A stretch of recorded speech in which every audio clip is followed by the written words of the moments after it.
Ok, alors maintenant que vous avez vu comment gérer les contacts, comment créer des tunnels de vente, on va voir les emails puisque évidemment, envoyer des emails, c'est un excellent moyen de monétiser votre business, de gagner de l'argent, de faire des ventes. Moi, je vis de l'email marketing depuis 2010 littéralement. J'envoie des emails, j'envoie à peu près. Euh, Faudrait que je vérifie, je sais plus, c'est 1 ou 2 millions d'emails par mois et ça me permet de faire plus de 100 000 euros par mois. Donc c'est voilà, c'est vraiment mon business. System.io vous permet évidemment de faire tout ce dont vous avez besoin. La première utilisation, c'est donc de créer une newsletter. Une newsletter, c'est quoi? C'est un email qu'on va envoyer manuellement à sa liste. On va faire un envoi manuel ou alors on peut le planifier, mais grosso modo, c'est quelque chose qui va arriver une fois. Donc on pourra toujours dupliquer sa campagne, enfin dupliquer sa newsletter, la réenvoyer 6 mois plus tard, un an plus tard. Nous, c'est ce qu'on fait puisqu'on fait tourner un petit peu nos offres, nos campagnes. Mais en attendant, ça vous permet d'envoyer un email très rapidement. Donc voilà, on va mettre. Donc pour le titre de l'email, je vous conseille fortement. Il y a toujours quelque chose qui fonctionne très bien, c'est bénéfice plus curiosité. Donc par exemple, euh, la méthode agir pour investir dans l'immobilier. Voilà, donc investir dans l'immobilier, c'est un bénéfice. La méthode agir, qu'est-ce que c'est? Il faut cliquer pour voir.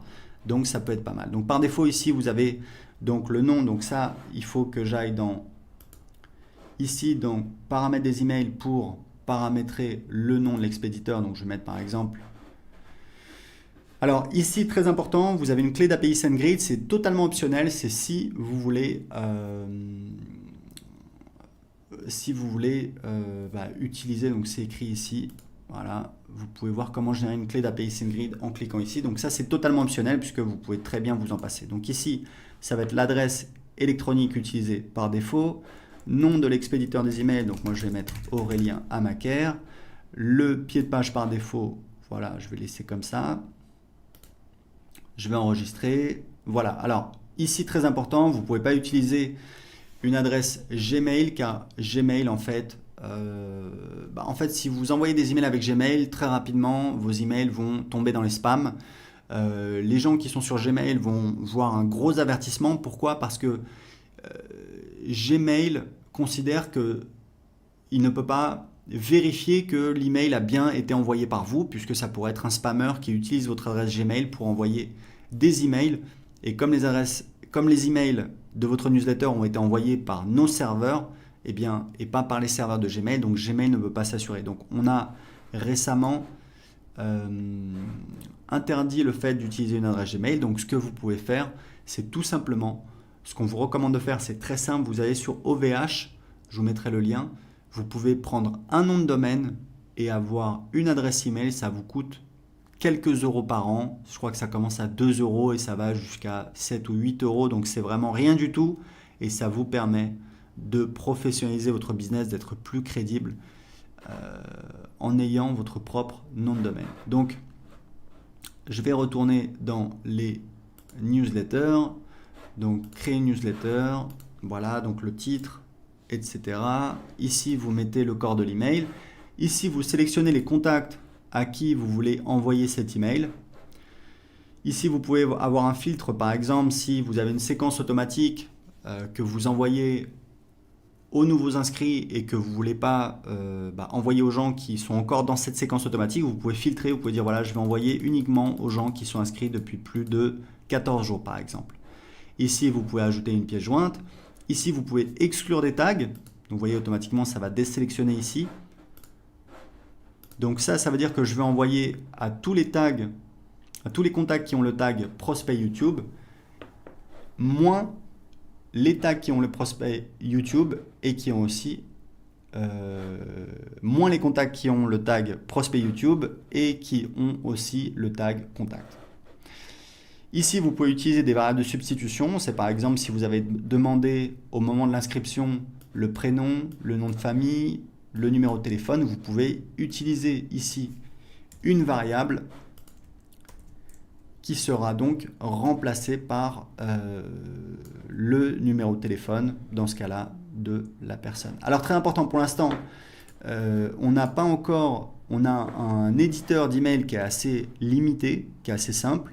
Très important, plusieurs choses à dire là-dessus. Premièrement, on va bientôt ajouter un éditeur, ce sera peut-être le cas si vous voyez cette vidéo dans le futur, un éditeur plus avancé, avec plus de possibilités pour faire des emails plus graphiques. Mais deux choses importantes à savoir, c'est que premièrement, toutes les études montrent que les emails simples convertissent mieux. Pourquoi? Parce que ça a moins l'air commercial, on a l'impression que c'est plutôt un copain qui nous écrit. Et deuxième chose, n'oubliez pas que moi je vis de l'email marketing depuis 2010. Tous mes emails, j'utilise, voilà, ça sert à rien d'avoir une belle présentation, etc. Je sais qu'il y a des gens qui y tiennent, c'est pour ça qu'on va le faire, mais juste pour vous dire que vous pouvez très bien commencer à vendre et vendre avec uniquement un éditeur très simple comme celui-là. Donc voilà, donc ça c'est pour les newsletters, vous enregistrez. Ici on va mettre le titre. Et ensuite on va pouvoir passer à l'étape suivante et on va pouvoir soit envoyer l'email tout de suite, soit planifier un moment, une heure dans le futur à laquelle on va vouloir faire partir l'email. Typiquement, moi je vous conseille, en tout cas je peux vous dire que ça dépend de votre cible. Si votre cible sont des professionnels, c'est une cible que je connais moins. Ma cible, ce sont pour les 2/3 des particuliers et pour 1/3 des toutes petites entreprises. Et je sais que ce qui fonctionne très très bien pour envoyer des emails, c'est les meilleurs jours, c'est donc mardi, mercredi, jeudi. Idéalement, j'envoie les emails tôt le matin, c'est-à-dire vers 7h30, 8h. Les emails et le dimanche soir, c'est très très bien aussi. Les moments les moins bons pour envoyer des emails, c'est donc le lundi. Le lundi matin, les gens retournent au boulot, ils sont motivés, ils ont des réunions, ils ont des tâches qui les attendent, donc ils sont moins disponibles. Le samedi, alors le vendredi soir évidemment tout le monde sort. Le samedi, les gens ils font les courses, ils sortent, ils voient des amis, etc. Donc ils sont moins devant leur ordinateur. Le dimanche matin, je pense que c'est pas mal. Et le dimanche soir, c'est vraiment très très bien pour envoyer des emails. Donc voilà, donc moi c'est surtout mardi, mercredi, jeudi et dimanche. Ok? Donc ça c'est des petits conseils pour envoyer des emails, des petits conseils très simples. Ici vous avez donc les campagnes. Et pour créer une campagne, vous allez voir, ça va être par exemple... Voilà, si vous voulez que quelqu'un qui s'inscrive à votre blog reçoive automatiquement des conseils, vous avez promis 7 conseils pour ta. Alors ici la description c'est pas très important, on l'utilise plus, vous pouvez mettre ce que vous voulez. Donc on a la confirmation, la campagne a été créée avec succès, donc on va cliquer sur, donc là on a la campagne, on va cliquer et là on voit les emails de la campagne. Donc on va créer la première étape, donc pareil ça va être un email. Ici, on va dire quel est le délai entre cet email et le précédent. Placé après cet email, donc on va laisser comme ça. Et c'est ça qui nous permet tout simplement de réordonner les emails. Alors, je ne peux pas enregistrer parce que j'utilise une adresse Gmail. Il faudrait que j'utilise une adresse avec un nom de domaine. J'en ai, mais pas sous la main. En tout cas, ici, vous allez voir vos emails que vous allez pouvoir créer. Et ici, vous avez donc une remarque, c'est assez intéressant. C'est-à-dire que moi, quand je crée des séquences, et j'ai des séquences dans tous mes business. Je mets toujours en place des séquences qui vendent en automatique. C'est des séquences qui durent en général 1 semaine à 2 semaines, parfois un petit peu plus. Mais en général, voilà, c'est 1 semaine à 2 semaines. Je vais envoyer des emails. Au début, ça va être plutôt ça va être des emails assez soft. On va envoyer du contenu, on va répondre à des objections, on va répondre à des questions fréquemment posées, on va envoyer des témoignages, on va peut-être ajouter des bonus. Et puis, au fur et à mesure qu'on approche de la date limite, je vais commencer à mettre un petit peu plus la pression en disant on arrive bientôt à la fin de la date limite pour profiter du bonus, inscrivez-vous maintenant, etc., etc. Donc, ce que je vous conseille, puisque c'est pareil, ça fait des années que je fais ça, si vous voulez mettre en place une séquence de vente d'emails en automatique, faites simple. Prenez-vous 2 heures, vous faites 3 emails, hop, vous avez 3 emails qui tournent, plus besoin de vous en préoccuper. Vous pouvez faire 5 emails, 7 emails, 10 emails, c'est pas très important. Ce qui est important, c'est vraiment de ne pas essayer de faire parfait, d'avoir quelque chose qui est présent, d'avoir une petite séquence qui tourne et qui va travailler pour vous, puisque vous allez voir que vous allez voir le nombre de contacts à cette étape, vous allez voir le nombre de contacts qui sont en train d'avancer comme ça.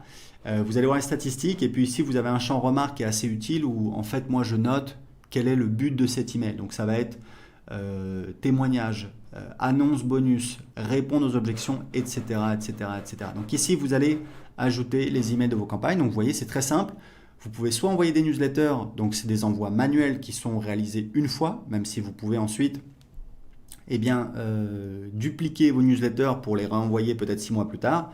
Vous avez également accès à des statistiques détaillées sur quelles sont les personnes qui ont ouvert l'email, quelles sont les personnes qui ont cliqué sur l'email, quelles sont les personnes qui ont cliqué sur spam. C'est très important parce que ces personnes-là, il va falloir, ce que je vous conseille, c'est de supprimer ces personnes-là, parce que c'est des personnes qui apparemment ne veulent pas recevoir vos emails.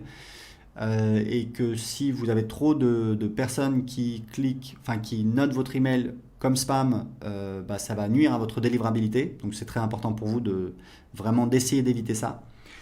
Et ici vous avez les campagnes et ici vous avez les statistiques. Donc c'est tout pour les emails avec System.io.